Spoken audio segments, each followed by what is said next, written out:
So let's begin by sitting nice and tall, spread erect, chest open, shoulders relaxed,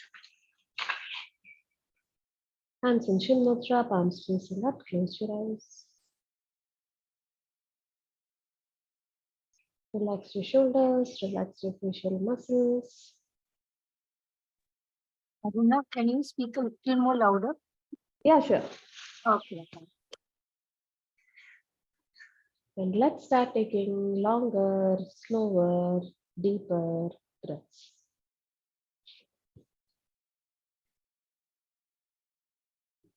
The belly expanding as we breathe in, contracting as we breathe out.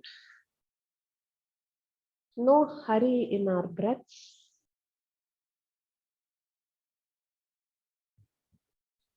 Becoming a witness to the breath, to the body, to the mind.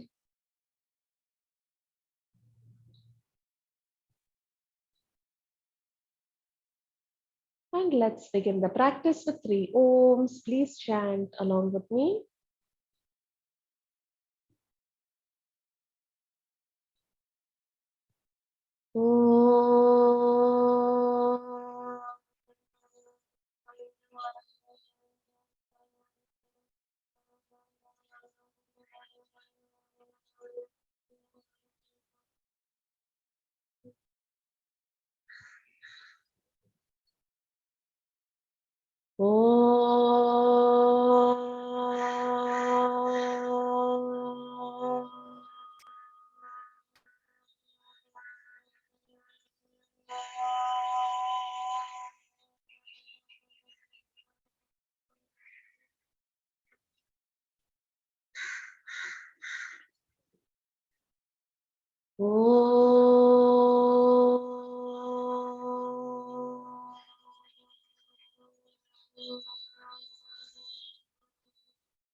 Om Shruti Smriti Purananamalaya Karunalayam Namami Bhagavatpada Shankaram Lokashankaram Harihi Om Shri Gurubhyo Namaha Harihi Om.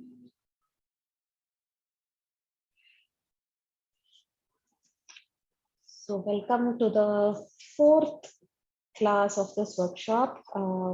So we have seen 2 verses till now. We have seen the introduction and we have seen verse 1 where Bhagavad Pada had negated his identification with the subtle body, isn't it? The mind, intellect, ego, memory, he has negated the association with that, I mean the identification with that, with all the sense organs and with the entire objects, because when he is negating I am not the 5 elements, it means he's getting all the objects of the universe out of his way, out the identification goes out of the way. The second verse we saw that he's negating his identification with the body, gross body, subtle body, causal body, all these he is negating his identification. And now in the third verse, he is going to talk about the different thought modifications, especially the Shad Vikaras, as we call the 6 thought modifications, which are detrimental to our, not only our spiritual progress, but also overall in our lives. These are things that we don't want, but these are the things that easily come to us. Okay, so he's going to denounce that. And also he's going to say, I am not having any, I don't have to pursue any of the Purusharthas, the 4 Purusharthas. So we will see that in today's verse. I will first read it, give the word by word meaning, and then we will chant it together.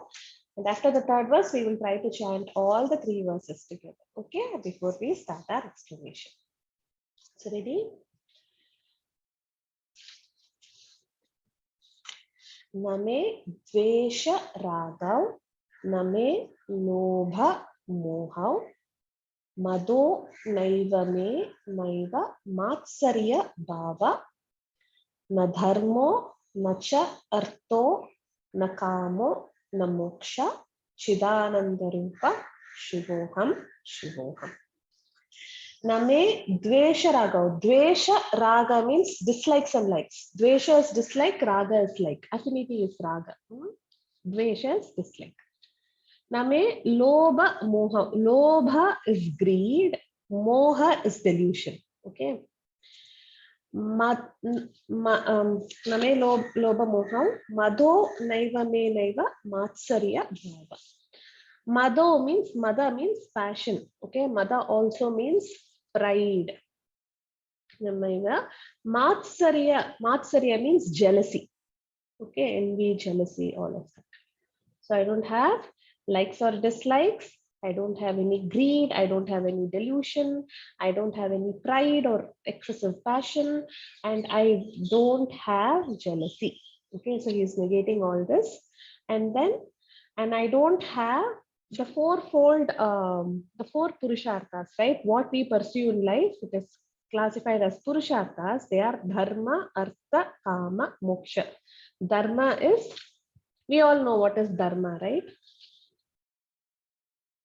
Dharma is righteousness, and dharma does not only mean righteousness, it is also about our very own innate nature and what we should do as an individual, right? That is swadharma, and also our duties. That also comes under dharma. Dharma is a very complex term. We will see more about it when we talk about the discourse. Then, what is the second pursuit that we have? Artha. Artha is wealth.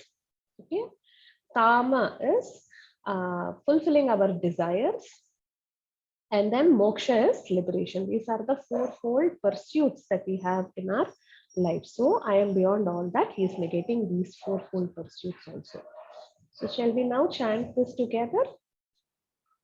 I will first chant, you all chant after me, okay? And then we will chant it together. Name dvesha ragal, name lobha mohal.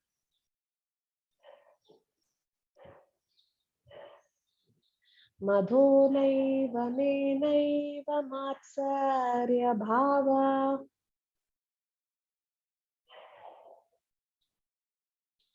न धर्मो न चार्तो न कामो न मोक्षः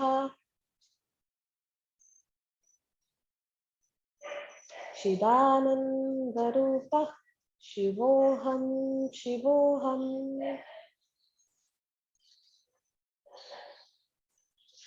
Together. न मे द्वेषरागौ न मे लोभमोहौ मदो नैव मे नैव मात्सर्यभावः न धर्मो न चार्तो न कामो न मोक्षः चिदानन्दरूपः शिवोऽहं शिवोऽहम्.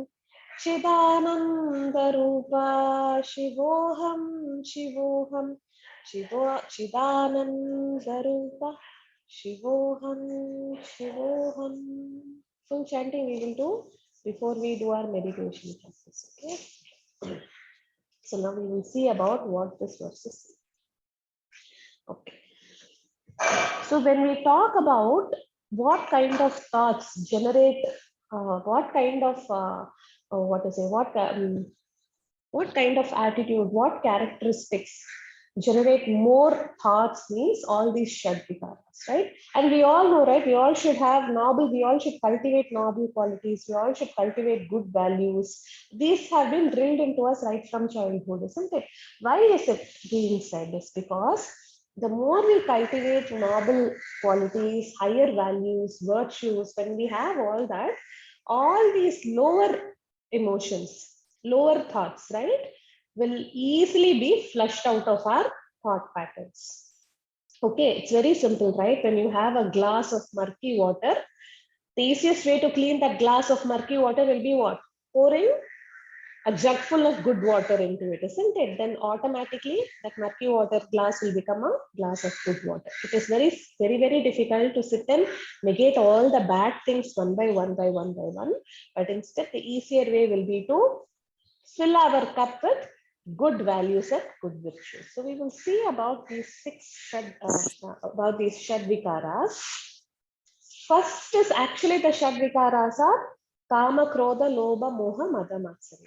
Here, Acharya has not used kama and krodha. He has used raga, dvesha. Okay, and why he has used it interchangeably is because kama means irrational, obsessive pursuit of things, materialistic things, even emotional needs, without having any sort of restraint or balance. Okay, so this one. All right. So here kama we can equate it to raga, likes. All right. Dvesha is equated to krodha. Krodha is anger. See, anger by itself is not a bad thing. We should learn how to control it only. Okay. With all our kids, we do know we may not be actually angry, but we just pretend we are angry to bring in a little bit of discipline, isn't it? And we should feel angry when we come across injustice, because that will propel us into action to get rid of that injustice. Anger by itself is not a bad thing, but when we don't know how to handle the anger, it becomes an issue. And when do we feel angry? Leaving apart the injustice part, we feel angry when something we don't like happens, or when we don't get what we like. Isn't it? These two things are the primary reasons why we feel angry. One is when something that we don't like happens, and second is when we don't get what we like. All right, so that is why raga dvesha is equated to kama and krodha. Okay, and we will also see how to overcome all this. Okay, then we have seen lobha. Lobha means greed. We all know, I don't think I have to explain what greed is all about. And then moha is delusion. Delusion in the sense thinking that something is there when it is actually not there.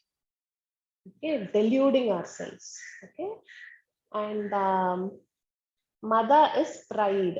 Okay, that also I'm sure you know what it means.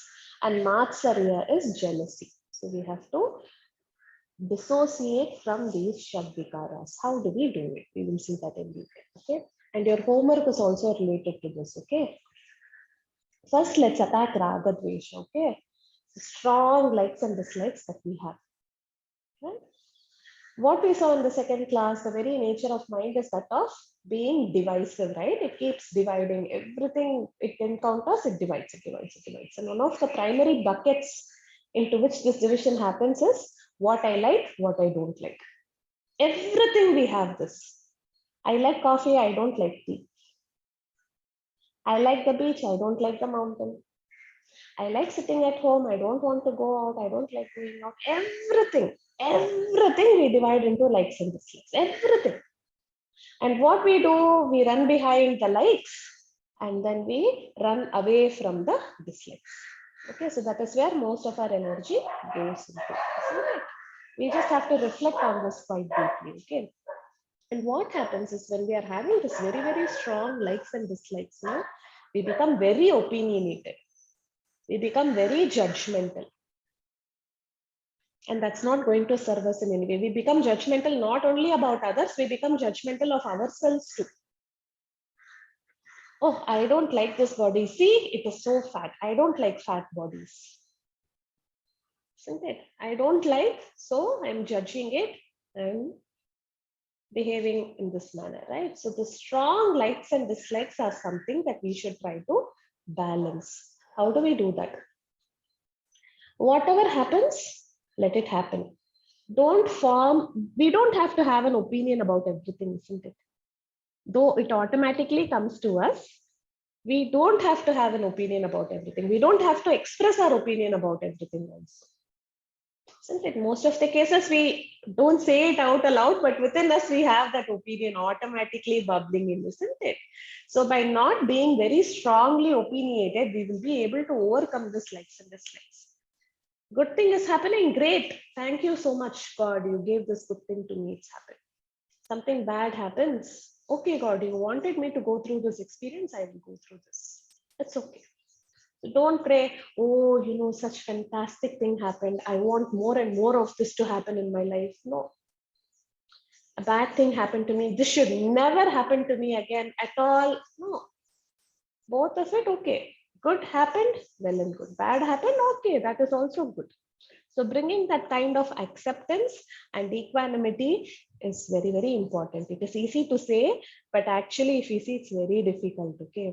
So you yourself note how you form opinions about everything. It comes automatically to us. Very easily, we put everything into this likes and dislikes bucket. And every action that we do is motivated based on the likes and dislikes that we have as individuals. All right, be aware of it. Okay. And then second is lobha, greed. Greed has no finish line, no? No matter how much we get, if we have greed, then we will want more. We will want more, like that King Midas only, no? How do we overcome greed?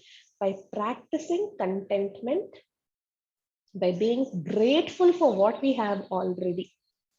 Okay? Contentment and gratitude are the easiest way for us to overcome greed. And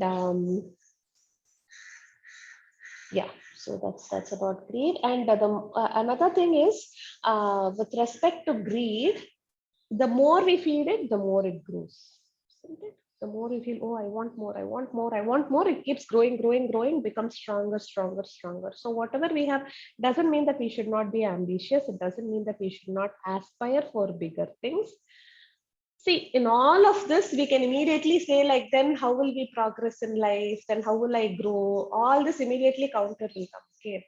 The easiest thumb rule is, by taking one particular attitude, is it making you feel more agitated or more at peace with yourself?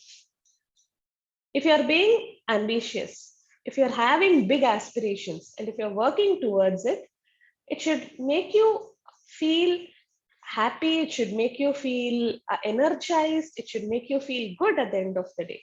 But if we are doing all this with greed as the ultimate motive or intention, then we will not feel any peace or happiness or joy from whatever we do. Okay, so just be mindful of it. All right, that is with respect to greed.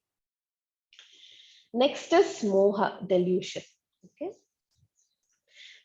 delusion in the most simple sense, if we say, if we are driving a car, okay, in a highway in the afternoon, we see as if water is there in the road, isn't it? It's not actually there, but we see that water is there. That is, in very simple terms, that is what is delusion. Seeing something that is not there as actually being there is delusion. And what is the biggest delusion that we have? Thinking that this world has happiness to offer to us, isn't it? The objects of the world, the people in the world have happiness to offer, and we chase behind it. This is the biggest delusion that we have. And it is not true also, actually, isn't it? For example, if something has happiness in it, it should be able to give us happiness at all times, under all circumstances. I'm taking a spoon of sugar. Whenever I taste that sugar, it is going to taste sweet.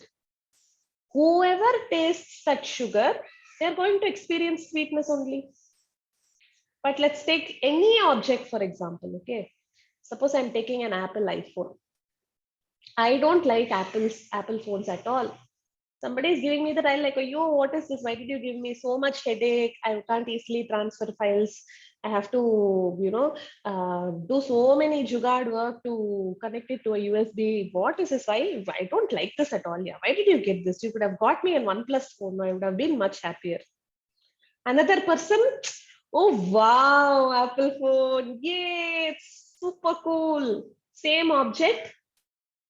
No two people experience the same happiness. Even with people also, isn't it? I may like somebody and I'll be like best friends with them. Another person may be like, yo, that person, why are you talking to him? Same person only, but each one experiences the relationship in a very different way, isn't it? And also, this object of happiness, no, we have to get it exactly at the right time. Okay. If we get it too late or too early, also, it won't give us happiness. So one of our Swamijis say this example, and I really resonate a lot with it. So when we are very young kids, right, like when we are like 3 years old or 4 years old, or even lesser than that, the kids would want to have a tricycle, isn't it? I want a tricycle. I want to ride a tricycle. We will all have that. desire. At least I see it with my daughter, and she has. So, but at that time, somehow the parents couldn't get the tricycle. And after the child turns 18, they come and give this tricycle. When you were a kid, you wanted this. That time we couldn't give. Now you have it. Take it. Will we feel happy? Will it give us happiness? Same tricycle only. That time I wanted. I thought happiness was there in it at that time. 18 years, if somebody gives us a tricycle, what will we do? Simple. So object cannot give happiness at all periods of time. When we desire, we should get it only then some amount of happiness maybe we will be experienced. And also the circumstances and all should be conducive, okay? So, for example, I worked so hard. I got a fantastic promotion that day and I'm like so elated, everything. And then I hear a news that my best friend is admitted in the hospital. Will I feel any happiness? No. Promotion will not even be in the mind. Okay. So we think that happiness is there in the outside world. That is the biggest delusion we have, and we have to consciously work on overcoming this delusion. All happiness that we experience is the expression of our own innate happiness that is there. It is our very nature. Our nature is that of bliss. And it expresses itself in certain circumstances, even with respect to relationships. All love that we feel with our family, okay, with our spouse, with our parents, everything, it is an expression of our own happiness only. When my child is there and when she is being affectionate towards me, the love I feel is because she is making me feel love. It is the love of our own self only. It is a reflection of our own self-love. It is a reflection of our own happiness. That's why you all would have met people, no? They would have everything in their life, but within them, when they are not able to tap in that happiness, no matter what you do, they won't feel happy. Isn't it? Everything will be offered in a golden platter, but they will still be miserable. So happiness is something that is within us, and we can experience it once we tap into ourselves. During meditation, you can. Once you stop the thoughts and you're just sitting, that pure bliss that is not dependent on anything, that is not bound by time or other circumstances, that comes to our very experience. All right, so this is the most important thing about moha. Okay, so don't get deluded. And mother's pride, we all know what is the difference between pride and self-respect. Okay, so pride is when somebody has self-respect, they will never look down upon anyone, isn't it? But what does pride make us do? It makes us look down upon others. Okay, so this is the difference between pride and self-respect. And we should, at no point of time, we should be looking down on somebody else. Nobody is better or worse than us. We all are unique. Okay, so pride is actually, if we see, it is a very pointless thought to have. And then the last is matsarya, which is jealousy or envy. Nobody can escape it, okay? Especially when we see somebody who's in a similar field and they are doing better than us, or somebody who's in the same stage of life and somehow they are having better experiences, we feel jealous, okay? There is no denying of that. But how do we overcome it? How do we, tackle this thought is by remembering that the creative force of the universe always keeps upgrading. Okay, this whole universe is a creative. It's a product of a creative power, isn't it? It's been created, and we are also creations. And whatever comes out through us is through this creative power only, right? We are tapping into that creative power, and we are expressing that creative power. That's all. This creative power by nature will keep upgrading itself. Version 1, version 2, version 3. Okay, so if somebody is doing better than us, just remember, oh, the creative power is upgrading the versions. Okay, so don't look at them as an individual and feel jealous, but instead think that the creative power is expressing better through this version. Even negative things also upgrade, isn't it? We started with sword fighting, then we had guns, now we have nuclear bombs.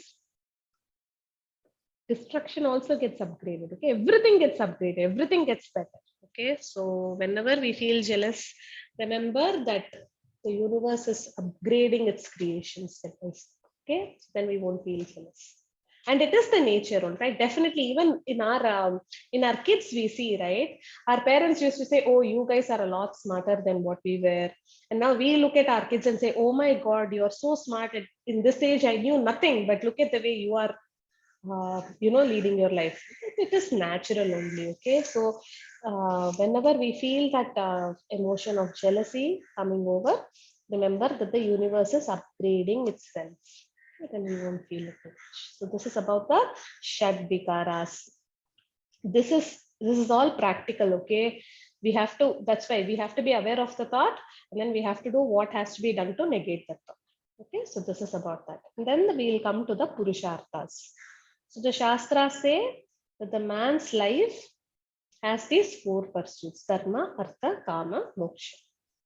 Guruji says this very beautifully, that it is not to be looked at as individual things. Okay, should not be looked at dharma alone, kama alone, artha alone, moksha alone. It should not be looked at that. In this context, let's take dharma as righteousness. Okay, so the artha, the wealth that we earn, should be through dharma. Through righteous ways, we should accumulate wealth, and the wealth should be used for dharma karyams, right? For righteous purpose. All right. So this is the relation between dharma and artha. And the kama, the desire that we have, should be for moksha. Moksha is liberation. Okay. So artha should be earned and spent with dharma, and the desire that we have should be for moksha. Okay, so that is how we have to look at this purusharthas. And Acharya is saying he is beyond all this dharma, artha, kama, moksha. For a realized man, what dharma, what work does he have to do? What desire is he going to have? He is experiencing, he is reveling in his own self, okay, in this nature of pure existence, consciousness, bliss. And what is he going to desire from this world? He has transcended moha. He doesn't have to chase anything in this world to feel happy, isn't it? So for a realized master, for a sthita prajna, there are no dharma, artha, kama, moksha. But we as mumukshus, we as sadhaks, we can't say, "Oh, I am beyond dharma, artha, kama, moksha." No, we still have that. And we have to remember, artha through dharma, kama should be for moksha. Desire should be of the highest nature. Only then everything else will fall off. Otherwise, we will just be chasing petty goals in life. Okay, I'm not saying they are not important. Transactionally, they are important. But beyond that, we should be mindful that there is a much larger goal that is waiting for us. Okay, and we should desire to achieve that larger. Okay, so this is about the verse 3. This is simple, no, not as bad as yesterday. Okay, so now shall we chant? Okay, we will do some practice and then we will chant and then do the pranayama meditation. Okay, so let's come to stand up on the mat. Comfortably come to stand up on the mat. Don't think that I'm preaching in today's class. Okay, the verse is all about that. That's why I'm saying about this qualities and virtues and all that. Okay, coming to stand comfortably, feet hip distance apart, weight evenly placed on both the legs. Let's start with some neck rotations. Inhale, head up, look up. Exhale, down, chin to the chest. Inhale, head up. Exhale, down, chin to the chest. Inhale, head up. Exhale, down, chin to the chest. Inhale, head up. And exhale, down, chin to the chest. Side to side, inhale, right. Exhale, left. Inhale, right. Exhale, left. Inhale, right. Exhale, left. One more time. Inhale, right. And exhale, left. Very good job. Now take your feet wide apart. Take your feet wide apart. Heels should be on the same line. And now inhale, both arms up. Exhale, reach forward. Bend down, head down. Shift your weight to your toes. Allow the upper body to relax, chin to the chest. Quiet, long, deep breaths. As you are holding, reflect on the Shadvikaras and think what has to be tackled first. For each of us, we may have one big this thing, the negative emotion. What should be tackled first in us?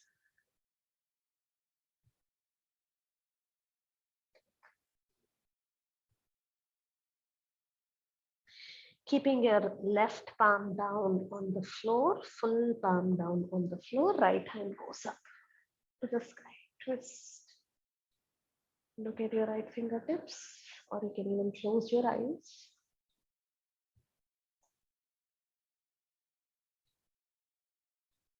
Keep holding, keep breathing.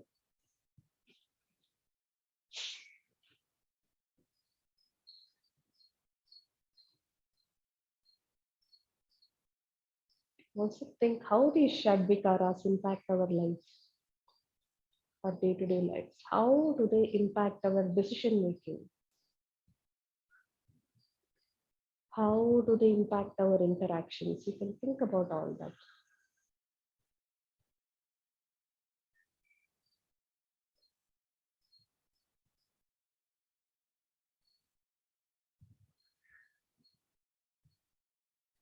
Slowly bringing the right hand down, left hand goes up to the sky, twist.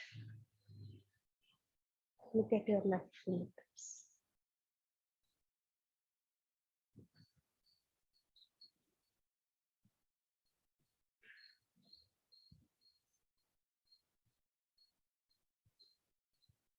You can also think about the goals that you may not have in life. You also reflect about what do you ultimately want in life,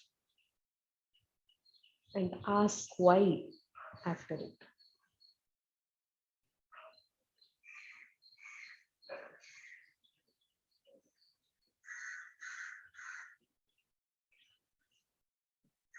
Keep asking the whys. I want a better job. Why? I want to earn more, or I want more flexibility. Why do you want that? Maybe I can pursue my hobbies. Maybe I can take care of my child easily. Keep asking why. So I'm giving an example. Why? Because that will make me happy. Bring the hand down. So similarly, for your goals, keep asking the whys. Till you cannot have a why anymore. Now slowly take your hands behind your back, interlock your fingers. Keep the hand away from the body as comfortably as you can, tuck your chin to the chest. Keep asking your whys, reflect. You yourself ask, I want my child to do well in life. Why? Only then she will be happy. Why? Only then I will be happy. Ask for yourself.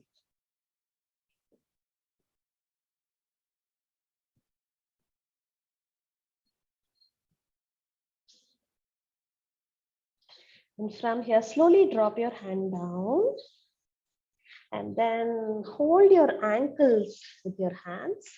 Let's take one more minute here in the standing forward fold.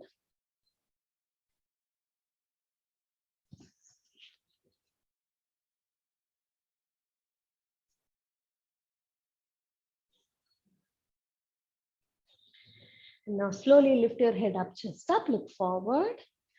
Bring your hands forward, slowly arch back. You won't be able to arch back too much, okay? But just think about opening the front side of the body. Looking at your fingertips, breathe.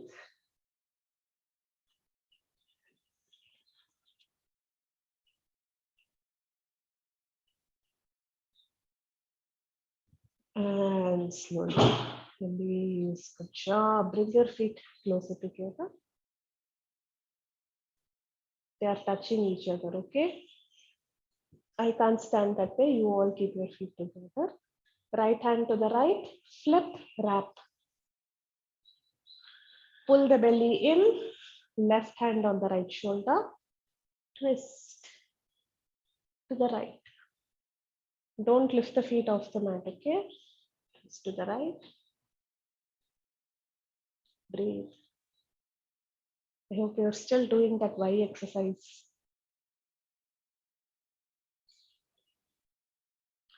Ask why for every desire that you have in life. For every desire, whatever it may be, big or small.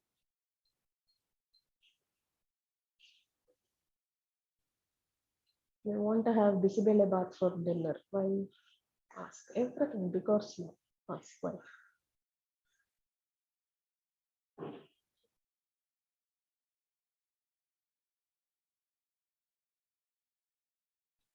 Come back to center to the other side. Left hand out to the left, flip and wrap. Right hand on the left shoulder, twist.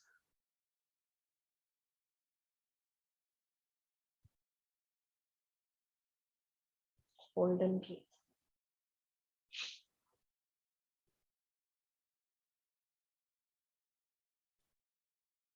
Keep digging deeper with the whys, okay? Don't just stop at one answer. Ask why for every answer that you get.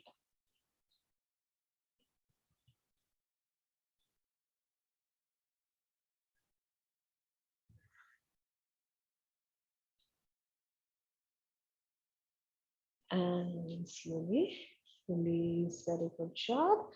Now from here, find your way down to the mat. Sit in a comfortable cross-legged position. Left leg in, right leg out. Hands in Shinmudra. Don't close your eyes. We will do the chanting and then we will start the practice.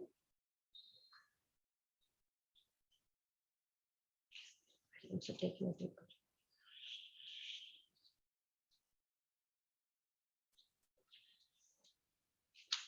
Nano buddhyahankara chittani naham na cha shrota jigve na cha grana netre na cha vyoma bhumer na tejo na vayu chidananda rupa shivoham shivoham chidananda rupa shivoham shivoham Chidanandarupa Shivoham Shivoham Nachakra Nasangyo Navaipanchavayu Navasaptadhatur Navapanchakosha Navakpanipadam Nachopastapayu Chidanandarupa Shivoham Shivoham Chidanandarupa Shivoham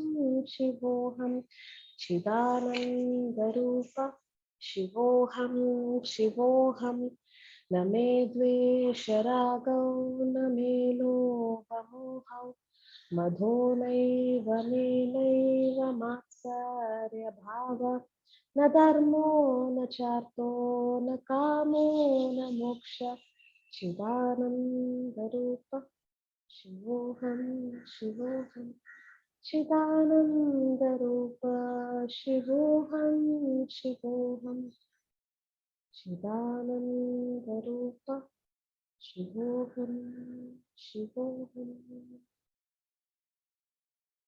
Your eyes. Getting ready for our Anulom Vilom today.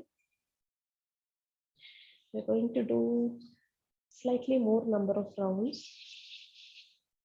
If you want to make yourself comfortable, do that.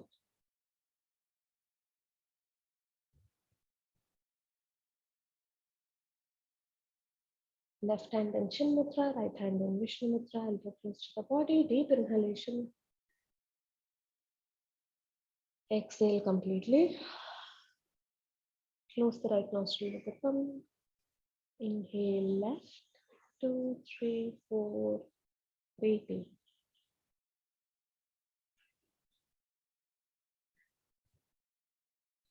Exhale right, 2, 3, 4, 5, 6, 7, 8. Inhale right, 2, 3, 4, breathing.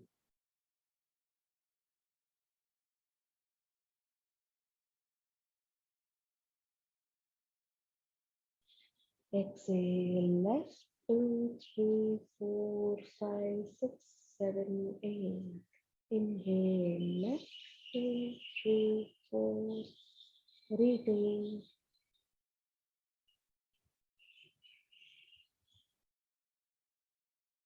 Exhale right, 2, 3, 4, 5, 6, 7, 8. Inhale right, 2, 3, 4, retain.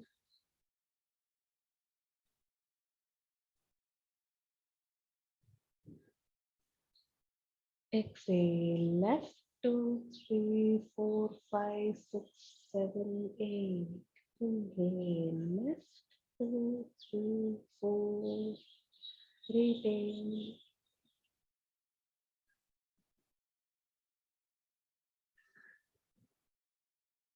Exhale right, 2, 3, 4, 5, 6, 7, 8. Inhale right, 2, 3, 4, retain.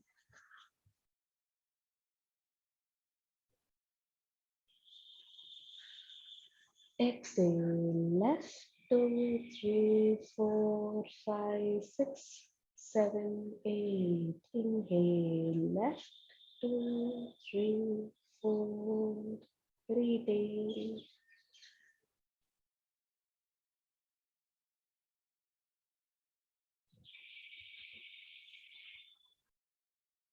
Exhale right, 2, 3, 4, 5, 6, 7, 8. Inhale right, 2, 3, 4, retain.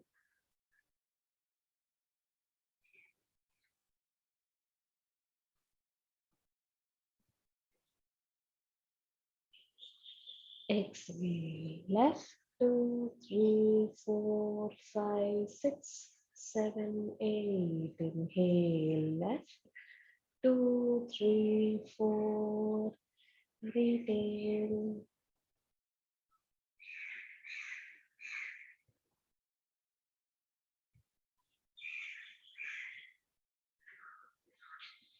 Exhale right, 2, 3, 4, 5, 6, 7, 8. Inhale right, 2, 3, 4, retain.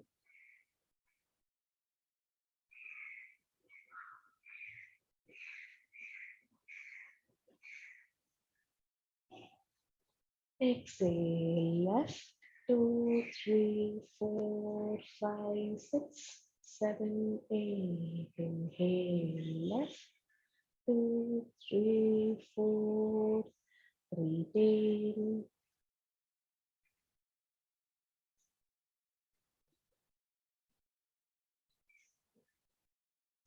Exhale right, 2, 3, 4, 5, 6, 7, 8.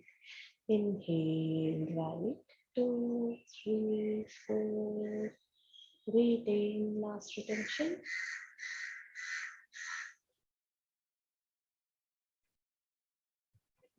Exhale left, 2, 3, 4, 5, 6, 7, 8. Both the hands in chin mudra, eyes closed. Sit still. Mentally keep repeating Shivoham.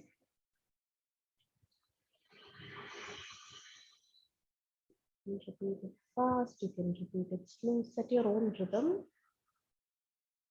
Keep repeating Shivoham, sit absolutely still. Focus should be on the chanting mentally that you're doing.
Good to taking a deeper breath.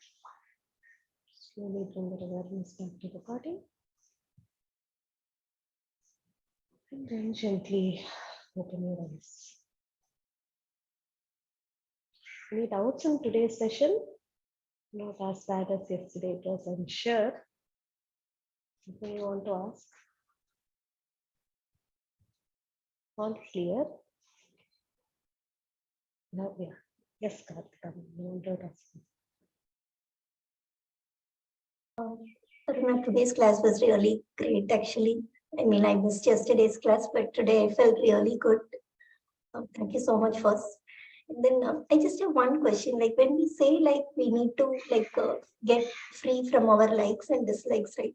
Even the desire towards moksha, is that really required? Like, I mean, Yeah, that's a great question. I understand your question. So when we say we have to get rid of likes and dislikes, and then somebody saying go have a desire for moksha.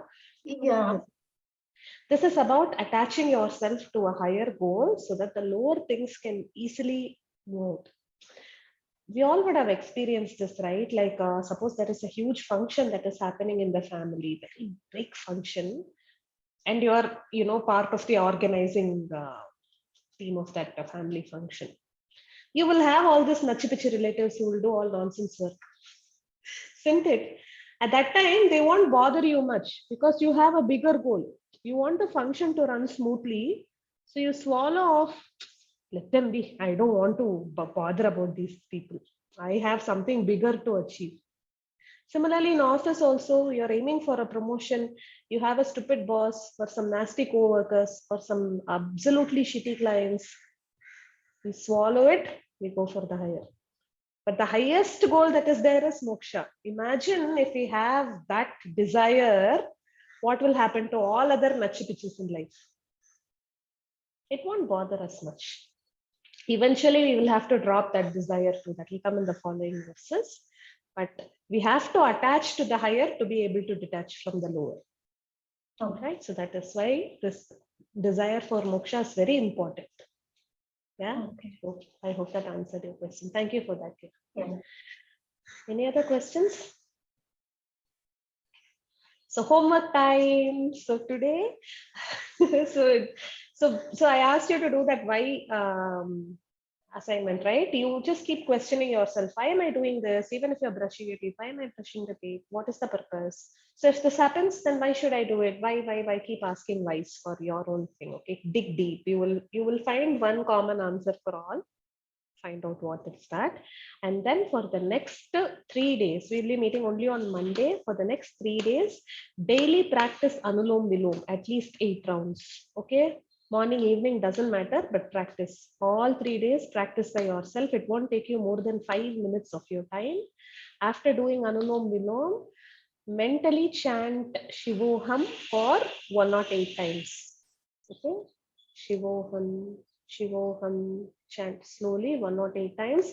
Again, that will not take more than 2-3 minutes of your time. And then I want you to sit in meditation for 5 minutes.